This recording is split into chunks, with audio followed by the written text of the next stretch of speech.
자, 여러분 안녕하세요. 어니스트와 주식 빌드업의 머니버디입니다. 어니스트입니다. 자, 지금 코스피 차트 보고 계시거든요. 다들 아시는 것처럼 하락 기간이 길었잖아요. 1년 반 넘게 하락을 이렇게 쭉 하다 보면은 지금 시점에서는 많은 분들이 작은 수익이라도 좋으니까 수익 내고 싶다. 혹은 그동안에 수익 많이 못 냈는데 이제는 좀 시장도 상황은 괜찮은데 이쯤에서는 좀 큰 수익 나한테 좀 왔으면 좋겠다, 이런 식으로 수익에 대한 갈증이 되게 커져 있을 거예요. 그러면 이제 수익이 갈증이 커져 있는 상태다 보면은 매매를 할 때 어떤 게 고민이 되냐면, 지금 보고 계신 유비케어 같은 이런 종목을 매매를 해서 지금 상황에 딱 이르렀을 때 이 지점이 지금 뭐 수익권에 딱 왔다고 가정을 해보면, 약수익권이라고 해볼게요. 예를 들면 평단 6,000원 정도, 뭐 한 10% 정도 안 되는 이런 상황에 와서도 되게 팔고 싶은 거죠. 다 팔아가지고 이거라도 내가 주머니에 넣어서 수익을 챙겨야겠다라는 그런 생각이 막 드는 거예요. 근데 한편으로는 그렇게 팔아서 수익을 챙겨버리면 앞으로 이걸로 왠지 더 이렇게 수익을 만들어가서 더 큰 수익도 낼 수 있을 것 같은 그 가능성을 자기가 괜히 없애는 것 같아서, 그래서 또 선뜻 그게 또 결정이 안 되는, 어떻게 해야 되지? 라는 고민에 이르게 되거든요. 이때 이제 어니스님한테도 많이 물어보더라고요. 저희 클럽에 계신 분들이 어떻게 하는 게 좋을까요? 더 지켜보고 더 만들어가고 싶은 생각은 있는데 마음 한켠에서는 팔고 싶은 생각도 들어요. 이런 식으로 이제 자기 생각들을 말씀하시는데, 과연 이런 상황에서 뭘 어떻게 하는 게 좋은지 좀 얘기를 들어볼게요. 네, 주식 투자를 하고 있는 거의 모든 사람들은 겪을 법한 상황이라고 생각을 하고요. 그리고 지금 이러한 고민점이 제가 생각할 때는 원론과, 즉 이론과 현실에 좀 괴리가 존재하는 그런 영역인 것 같아요. 일단 원론적인 얘기를 먼저 하게 되면은 어찌됐든 수익에 대한 갈증, 이건 감정이죠. 감정값이란 말이에요. 그렇다는 거는 원론에서는 항상 말합니다. 투자자는 감정을 완전히 빼야 된다. 저도 굉장히 동의하는 말인데, 근데 실전에서 감정을 최대한 뺄 수는 있지만 진짜로 사람인데 완전히 뺄 수 있을까? 여기서 이 수익 갈증에 대한 이 감정을 완전히 뺄 수 있을까? 뺀다고 하더라도 그게 진짜 아무런 영향을 받지 않을까? 이 부분은 항상 물음표는 들더라고요. 심지어 지금의 저도 수익 갈증이 생길 때가 있을 거잖아요? 그러면은 그게 이후에 저의 행동에 완전히 영향을 끼치지 않는다라고 단언할 수 없을 것 같아요. 영향을 끼친다는 얘기죠. 그래서 저는 실전에서 대응은 좀 원론하고는 다를 수밖에 없다, 이렇게 생각을 하는 사람입니다. 그죠? 바로 얼마 전에 영상에서도 어니스트님이 수익권에 들어갔을 때 더 수익을 극대화할 수 있는 가능성을 남기는 선택이 더 좋다라는 말씀을 하셨단 말이에요. 이게 원론일 거예요, 그냥 따지고 보면. 네. 근데 나는 지금 되게 수익이 내고 싶은데, 수익 실현을 하고 싶은데 라는 그 전제가 깔려있게 되면은 그 원론을 지키기가 어렵게 되는 거잖아요. 그렇죠. 그래서 따지고 보면은 그럼에도 불구하고 그 원론을 따라가는 게 맞나요? 라고 물어보는 거거든요. 아니면은 내 감정을 따라가는 게 자연스러운 건가요? 이 두 가지를 물어보는 건데 답변이 뭘까요? 저는 여기서는 하나만 주의하면 된다라고 생각을 해요. 극단적일 필요는 없다.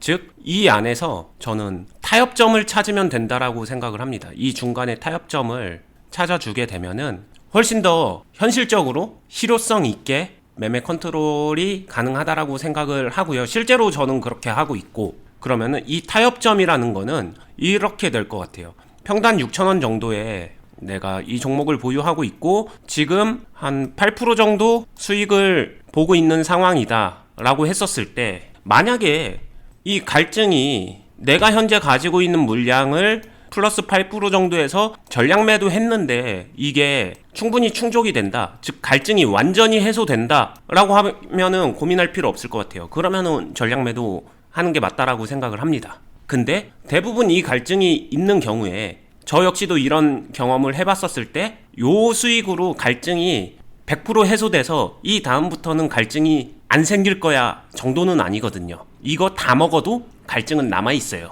결국에는 갈증을 지금은 완전히 해소하지는 못하는 것이다, 여기까지 만약에 생각이 든다라고 하게 되면 무조건 타협점입니다. 타협점이라는 거는 어차피 갈증을 완전히 해소 못하기 때문에 여기서 저의 선택은 더 갈 수 있는 체력을 확보하기 위해서 딱 목만 축이자, 저는 이 선택을 해요. 그리고 그게 주식 투자에서는 비중일 것 같아요. 비중 컨트롤. 여기서 원론적으로 그냥 수익을 극대화하기 위해서 그대로 가는 게 아니라 수익은 챙기죠. 일부만 챙긴다. 결국엔 부분 매도가 중요하다라는 이야기고, 부분 매도해서 진짜 갈증에 대해서 목만 축이는 정도의 수익 실현을 하고 나머지 가능성을 살려나가면서 최대한 원론을 지킬 수 있는 방향으로 선택을 해나간다. 이게 저의 일반적인 답변이 될 것 같아요. 근데 이게 또 현실에서는 또 이런 일도 있지 않을까요? 예를 들면은 갈증이 여기서 갑자기 생긴 게 아니라 그동안 하락이 길었으니까 점점 갈증이 커졌을 수도 있잖아요. 네. 그 말인즉슨 여기에서도 갈증이 있었고 여기서도 갈증이 있었고 계속 갈증이 남아 있었던 상태인데 이 갈증이 점점 커진 거예요. 여기서 목만 축이는 게 갈증이 별로 안 크니까는 그 정도 선택을 해서 그냥 약간의 목만 축여도 되는 정도니까는 조금만 팔아서 수익 챙겨도 됐을 법한 그런 상황인데 그렇게 했겠죠. 그래서 넘어갔는데 또 이제 하락을 하게 되면서 여기서 갈증이 더 커지고, 이게 한 종목으로 얘기를 하고 있지만 여러 종목에서 이런 일이 생길 수 있잖아요. 종목을 갈아타면서. 네. 그러면서 이렇게 또 다음 상황에서 또 갈증이 좀 더 심해져서 목을 추리기려면은 조금 더 많은 비중을 덜어내서 더 매도를 했어야 되는 그런 상황이 됐을 수 있고, 그렇게 하다 보면 지금은 너무 갈증이 심해가지고 막 다 팔고 싶은 그런 상황이 될 수도 있잖아요. 네. 그럼 도대체 이게 타협점이 무엇인가 이제 그쯤 되면 헷갈릴 수도 있을 것 같아서. 네. 사실 이 타협점이라는 게 그냥 제가 말로 설명했었을 때는 그렇지 라고 생각할 법한 이야기지만, 이게 실전에서 비중으로 들어가서 그래서 목만 축이는 정도 갈증을 조금 해소해 주면서 체력을 비축하는 정도의 비중은 도대체 얼만데, 이 부분이 실전으로 들어가서 디테일하게 들어가게 되면 진짜 어려운 부분이라고 생각을 해요. 단순하지 않다는 얘기고 굉장히 심오할 수 있는 영역이라고 생각을 합니다. 사실 이거 컨트롤 잘하는 게 실력에도 굉장히 많이 영향을 끼치거든요. 그러면은 여기서 이 비중을 어느 정도 내어주고 어느 정도 가능성을 살리면서 내가 이 정도는 수익을 챙겨줘야지 그 다음을 위해서 무언가를 할 수 있다 등등을 선택하고 판단하는 이 부분은 솔직히 제가 여기서 이렇게 하면 됩니다 라고 알려드리고 싶지만 그렇게 단순한 문제는 아니라서 뭔가 공식을 제시하거나 뭐라고 딱 단정지어서 얘기할 수 있는 영역은 아닌 것 같아요.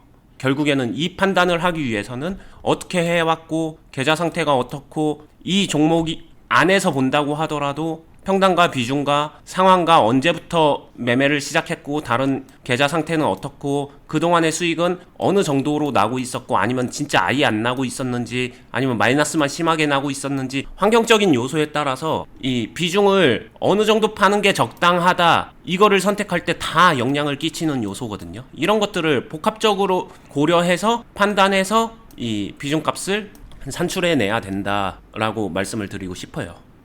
그런데 이제 이거는 사실 그 환경적인 것들을 고려해서 비중 컨트롤을 하는 그 기준점이 되는 것들은 이제 되게 복합적인 거다라는 얘기를 하는 건데, 근데 오늘 주제는 이 갈증이라는 단어를 썼으니까 이 감정적인 이런 부분까지도 고려를 해서 한다, 이렇게 이해하면 되겠죠.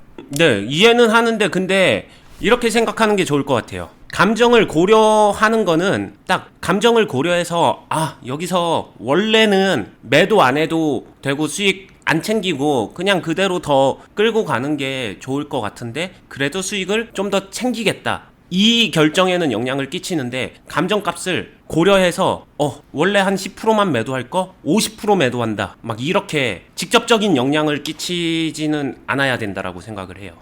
그러니까는 감정에 의해서 결정이 되는 행동이 아니라 인간인지라 감정이 계속 건드려지니까 그 부분을 달래줄 수 있을 정도의 그 타협점을 최소한으로 찾아서 그 정도의 행동을 해주는 거는 대세에는 사실 그렇게 지장이 없으니까, 따지고 보면 네. 그 정도의 느낌일 것 같아요, 제 경험적으로는. 네.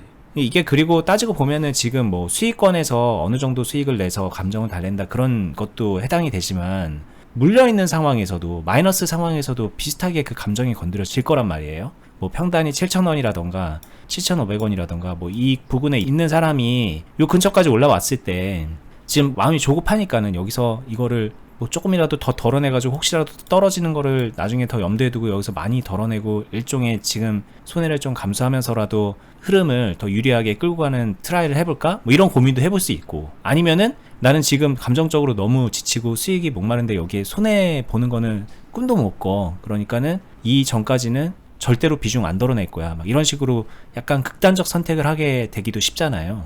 네.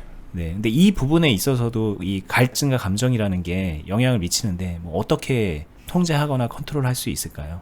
네, 그래서 아까 제가 처음에 얘기한 부분도 이 부분하고 되게 중요하게 연결되는데 결국에는 갈증, 감정 등등을 달래줄 필요는 있다. 여기에는 동의를 하는데 이 달래주는 방식이 저는 큰 틀에서는 두 가지 방식이 있을 것 같아요. 달래주기 위해서 간접적으로 방향을 좀 달래주는 방향으로 잡으면서 내가 하는 매매에 그런 요소를 살짝 이렇게 껴넣어 주는 것과 직접적으로 여기에 충실하게 무언가 행위를 이행하는 방법이 있는 것 같아요. 여기서는 저는 직접적으로 갈증을 해소하기 위해서 감정에 충실하기 위한 직접적인 행동은 다 빼야 된다라고 생각을 해요. 원론에서는 이거 둘 다 빼야 된다라고 말하지만 저의 타협적인 이야기는 직접적인 거는 그래도 빼야 된다. 아무리 사람인 점을 고려하더라도 이거는 빼야 된다. 단 타협점은 거의 대부분 간접적인 영역에 있다. 이거를 매매적으로 이야기를 하게 되면은 감정에 충실하게 팔아야 돼. 팔아야만 될 것 같아. 이거 팔아야지. 나중에 더 싸게 잡아야지. 등등의 여러 가지 감정이 개입을 한단 말이에요. 거기에 충실하게 이행하는 게 아니라 너무 팔고 싶다 라고 하게 되면은 안 팔아도 되는 거 조금 팔아준다라든가 아니면은 조금 팔아야 되는 거 조금만 더해서 대세에 지장이 없는 정도로만 조금 더해서 팔아준다든가, 즉 간접적으로만 끼어 들어가야지 이게 이 갈증 해소 자체가 직접적인 목적이 돼서는 안 된다라고 말씀을 드리고 있는 거죠. 이게 제 경험적으로도 그렇고 저희 클럽에서 계시는 회원분들을 보면은 이런 갈증, 감정 이 부분에서 되게 많이 힘들어하게 되는 매매가 빌드업 매매인 것 같아요. 그러니까 꾸준하게 좀 매집을 오래 하고 좀 투자 기간이 길고 그런 경향이 좀 있으니까, 그리고 다른 종목들에 비해서 보유하고 있는 그런 물량 자체도 커서 덩치가 큰 그런 상태에 있다 보면은 갈증도 더 크게 느끼고 뭐 불안감도 더 크게 느끼고 막 감정적으로 더 큰 것들이 오는 거죠. 그러다 보니까 이런 상황에서 더 많이 고민을 하시게 되는 것 같은데, 그럴 때 결국은 그 감정을 달래줄 수 있는 정도의 타협점을 찾는 게 중요한 거겠네요, 그러면. 네, 뭐 방금 전에 얘기했던 거를 그냥 일예로 들면은 쭉 모아가지고 한 2천만 원 정도를 모았어요. 지금 이제 내가 한 플러스 5% 정도가 됐어요. 2천만 원에 플러스 5%면 100만 원이란 말이에요. 이 100만 원이 요즘 같은 시대에 난방비도 올랐는데 100만 원 지금 챙기게 되면은 땡큐일 것 같은데, 나 이거면은 되게 행복할 것 같은데 하면서도 동시에 이게 나한테 완전히 만족스럽냐, 내가 2천만 원을 모아온 과정이 있는데 이게 진짜 내가 완전히 만족되나? 그거는 거의 물음표이거나 대부분은 그렇진 않을 거예요. 100만 원에 만족해? 1000만 원 벌 수 있는데 이렇게 되면 전부 다 당연히 1000만 원 벌고 싶어 하지 100만 원에 만족하는 사람 없단 말이죠.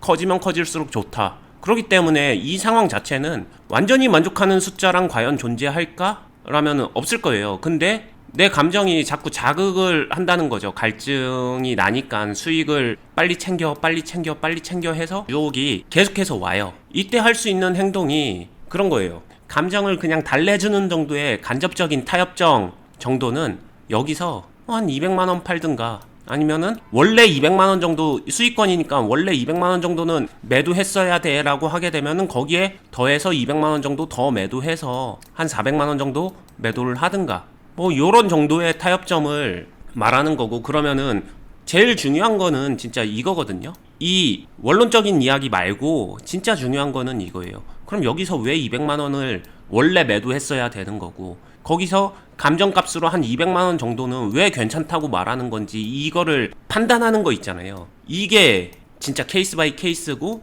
제가 지금 간단하게 예시로 말했지만 이 모든 상황은 제가 저희 클럽에서 저희 회원들과 같이 하는 빌드업 기준으로 이런 상황이면은 요 정도 되겠다 추측하는 상황이 있기 때문에 그걸 토대로 얘기한 거지, 실전에서는 케이스 바이 케이스고, 그리고 이 케이스 바이 케이스에서 각자 상황에서 이걸 어떻게 판단하고 어떤 값으로 산출해내는지 이 부분은 많이 해봐야 되고 많이 물어보셔야 됩니다. 실제로도 클럽에서도 저한테 이런 부분을 저 이 정도가 적당한가요? 아니면 조금 더 할까요? 덜 할까요? 이런 부분을 되게 많이 수시로 체크를 하거든요. 이 데이터가 많이 쌓여야 되고 이게 경험이고 이게 비중 컨트롤의 기본이 되는 것 같아요. 네, 이게 사람이 다 성인이라서 자기 생각 정도는 다 알 거라고 생각을 하시는데, 주식 해보고 경험 쌓아보면은 그게 아니라는 걸 알게 됩니다. 뭐 이런 상황, 나 2천만 원 정도 모았는데 플러스 5%예요. 근데 200만 원 파는 게 맞나요? 400만 원 파는 게 맞나요? 막 이런 고민이 듭니다 라고 하면서 어니스팀한테 직접 물어보시거든요. 그 왜 물어보는가 생각을 해보면은 모르는 거예요. 본인의 생각을 모르고 본인의 욕심을 모르고 감정을 모르는 거예요. 그럼 어니스트님의 그 해주는 역할이 여러 가지가 있겠지만 이런 감정적인 부분을 좀 파악할 수 있게 그 회원분의 입장에서 싱크를 맞추셔가지고 대화를 해주세요. 그러면은 어니스트님이 그 피드백 해주는 그 말을 가지고서 그 회원 본인이 생각을 해보면서 본인에 대해서 따져보는 거죠. 내가 지금 이렇게 갈증이 커져 있는 상태였구나. 그런 갈증을 달래기 위해서 이 정도는 해야 되는구나 라는 거를 대화를 하면서 알게 되는 거를 보게 되는 거죠. 그렇게 케이스를 하나하나 쌓아가다 보면은 처음에는 되게 자주 물어보던 분이 스스로를 돌아볼 수 있게 되는 거고, 그러면서 이제 자체 판단을 하게 돼요. 그러면서는 나중에는 제가 이런 판단을 내렸는데 괜찮은가요? 요 정도만 물어보게 되고, 네. 그러다가 이제 그거마저 없어지게 되면은 알아서 그냥 판단을 계속 하시게 되는 그런 상태로 흘러가더라고요, 보면. 근데 그런 과정들이 많은 분들한테 필요하다는 거죠, 사실. 진짜 중요해요. 저는 투자에서 진짜 중요하다라고 생각을 하는 게, 이게 자기 입장에 대해서 자가 진단을 할 줄 아는 사람과 모르는 사람이거든요. 저는 근데 투자에서는 자가 진단을 무조건 할 줄 아는 사람이 수익을 낼 수 있다라고 생각을 할 정도로 되게 중요하다라고 생각을 하고요. 투자에서는 특히나 감정이 시시각각으로 변하고 계속해서 개입을 하는데, 이 부분을 자가 진단하고 어느 부분이 어떻게 꼬여있고 막혔는지를 찾을 수 있어야 되는데, 대부분 어디서 막혔는지조차도 몰라요. 자기가 지금 생각하고 있는 게 욕심인지 감정에 충실한 행동인지 아니면 뭐 때문에 이런 생각을 하고 있는 건지 그냥 그 생각만 하고 있을 뿐이지 이 근원지를 못 찾아요. 어디서 어떻게 꼬였는지 자체를 모르니까.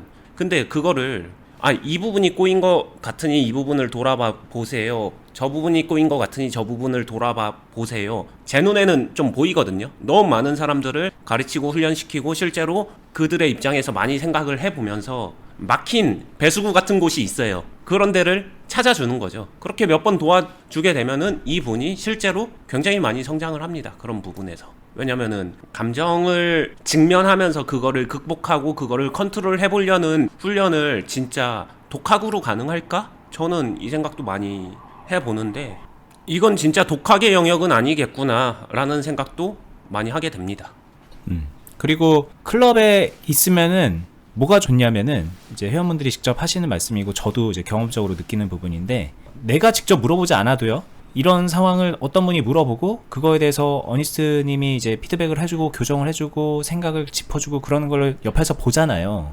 기록으로 남기 때문에 볼 수 있어요. 그걸 보는 걸로 굉장히 많이 간접 경험이 됩니다. 그렇지, 나도 저런 고민을 했었는데 저렇게 해결할 수 있는 거구나, 저런 게 잘못됐던 거구나 라는 거를 알 수 있게 되는 거죠. 네. 저희 영상 보다 보면 저한테서 되게 동질감을 느끼시는 분들이 많아요. 제가 물어보는 거에 되게 공감하시는 거죠. 관심법이라고까지 표현하시면서 초보자들의 마음을 어떻게 저렇게 잘 알고 질문을 할까 막 이렇게 생각을 하시는데, 실제로 저희 클럽에 오시면은 정말 다 비슷한 분들이 많고 되게 많은 분들이 계시기 때문에 그렇게 물어보시는 분들의 내용을 보면서 스스로한테도 되게 도움이 되는 내용을 캐치를 할 수가 있게 되고요. 그러면서 그냥 보기만 해도 본인이 직접 참여하지 않더라도 그 내용을 매일매일 보고 복기하는 것만으로도 많은 경험치가 쌓입니다. 저도 마찬가지예요. 사실 항상 이런 고민을 하고 있고 저 자체적으로 많이 판단을 내리고 있지만, 저희 클럽 안에 계신 회원분들이 나누는 대화, 어니스트님이 교정해주는 모습, 이런 것들을 보면서 많은 힌트를 얻고, 그리고 저 역시 마인드가 좀 흔들릴 때가 있는데 그럴 때마다 그 내용들을 보면서 마인드를 잡아가는 그런 부분도 분명히 있거든요. 저 역시 가르치는 사람임에도 불구하고 그런 게 있는데, 배우는 분들한테는 그 효과가 훨씬 더 크겠죠. 그런 장점이 있습니다. 제가 이 얘기를 하는 이유는 저희 클럽에 오시면은 분명히 그런 장점이 있기 때문에 여러분들 주식 실력 키워가는데 도움이 될 거예요. 근데 저희 클럽에 오지 않더라도 자체적으로라도 자신에 대해서 진단할 수 있는 그런 여건을 좀 확대시킬 필요가 있다. 그런 것들을 좀 확보할 필요가 있다라는 생각이 들어서 말씀을 드리는 거니까 한번 좀 생각해 보시는 시간 가졌으면 좋겠네요. 네. 저는 방금 얘기한 것 중에서 정말 공감하면서 특히나 이런 분들한테 도움이 될 것 같다라는 생각이 들었는데, 우리나라가 아무래도 유교 사상 영향을 받았잖아요. 그러다 보니까 체면, 그리고 보여지는 모습, 이런 거에 되게 영향을 많이들 받더라고요. 그 말은 자신의 속마음, 그리고 진짜 궁금한 간지러운 질문을 정리해서 잘 표현 못 하시는 분들이 생각보다 많아요. 진짜로 생각보다 많아요. 굉장히 많은 사람들을 가르치면서 한결같이 느낀 거는 그 부분이 좀 약하신 분들이 되게 많다. 근데 그런 분들이 직접 드러나지 않더라도 뒤에 이렇게 샤이하게 숨어 있어도 그냥 보는 것만으로 알아서 스며들 수 있고 성장할 수 있는 공간으로 그만큼 많이 발전했다. 여기에는 굉장히 자부심도 느끼고 자신감도 있어서 그런 성향의 분들 많이 도움 되니까 관심 가져주시면 좋을 것 같다. 이 얘기도 해드리고 싶습니다. 네. 자, 오늘 얘기는 간단한 얘기기는 한데요. 되게 속 깊은 얘기예요. 본인의 그 내면의 목소리를 어떻게 이 주식 매매하는데 투영시킬 것인가 이거고, 딱 정답이 있는 부분은 아니지만 그래도 그 타협점이라는 그 지점을 찾아야 된다. 뭐 그렇게 요약도 할 수 있는 거거든요. 나는 정말 감정 같은 거는 절대 없어. 그냥 그 원론적인 것만으로도 할 수 있어 라고 하면 그건 전혀 문제가 되지 않는데 그런 분들이 과연 있을까? 어니스트님 되게 기계 같은 분인데 어니스트님도 그게 있다고 말씀하시잖아요. 아, 그렇죠. 뭐 그것처럼 다 누구에게나 있을 것 같은 그런 지점이에요. 근데 오늘 얘기를 들으면서도 나는 아닌 것 같은데 라고 하시는 분들은 아마도 되게 높은 확률로 아직 거기까지 경험을 안 해보신 분들, 갈증이 되게 커진 그 경험을 안 했거나 너무 커져가지고 갈증이 커지다가 다 내려놔가지고 포기처럼 돼 있는 분들, 뭐 그런 분들일 것 같은데 그 역시 다 경험 부족이고 경험으로 채워나가면서 이 지점을 건너게 될 거예요. 그때 오늘 저희가 했던 얘기를 잘 꺼내서 곱씹어 보시면 좋을 것 같고, 중간에 얘기하다가 조금 약간 센 얘기이긴 했는데 시스템적인 부분이거든요. 그 본인의 그 내면의 목소리를 어떻게 잘 들을 것인가, 그걸 들은 다음에 어떻게 잘 가다듬어서 세련되게 주식을 할 것인가, 이거를 그냥 자체적으로 고민해서 해결할 수도 있겠지만 이게 결국은 시스템이 갖춰진 사람은 이게 되는 것이고, 저희가 이제 그 시스템을 갖춰 나가고 있고, 굉장히 지금 저도 보면서 저희가 만든 클럽이지만 되게 만족스럽잖아요. 계신 분들을 보면. 네. 저희가 사담으로 얘기할 때 그런 얘기 많이 하거든요. 저희 진짜 노력해서 이만큼 잘 해왔다. 어니스님 되게 노력하고 계셔서 운영자가 봐도 만족스러운 클럽이 돼가는 것 같다. 이제 우리만 이제 꾸준하게 지치지 않고 잘하면 되겠다. 이런 얘기 많이 하는데, 오셔가지고 그 같이 경험하시면서 이 시스템 얻어가시면 좋겠다라는 말씀도 계속 드리고 싶고, 뭐 그거 아니더라도 혼자서라도 좀 갇혀서 본인의 목소리를 잘 듣고 주식에 잘 반영시켜서 성공할 수 있는 그런 시스템을 혼자서라도 좀 잘 갖춰 보시라. 이렇게 말씀드려보고 싶습니다. 네, 오늘 이야기 그냥 간단하게 정리하게 되면 다소 추상적이지만 자신의 감정값을 비중의 숫자로 반영할 때 너무 극단적으로 높은 숫자로 반영시키지 말아라. 이거 하나라도 꼭 기억해 주셨으면 좋겠다. 이렇게 하면서 정리를 하겠습니다. 네. 자, 제가 계속 말씀드렸던 클럽은 저희 영상 하단부에 댓글란에 보시면 메뉴에 고정 댓글로 어떻게 가입할 수 있는지, 저희 운영하는 카페 통해서 공지 보고 가입할 수 있는 건데 안내 링크 걸어놨으니까는 그렇게 참고하시면 되고요. 저희는 유튜브로도 계속해서 매일매일 영상 공유하고 있으니까 저희 유튜브도 구독해두시고 꾸준히 봐주시면 좋겠습니다. 다음에 더 유익한 영상으로 찾아뵐게요. 끝까지 보시느라 수고 많았습니다. 감사합니다. 감사합니다.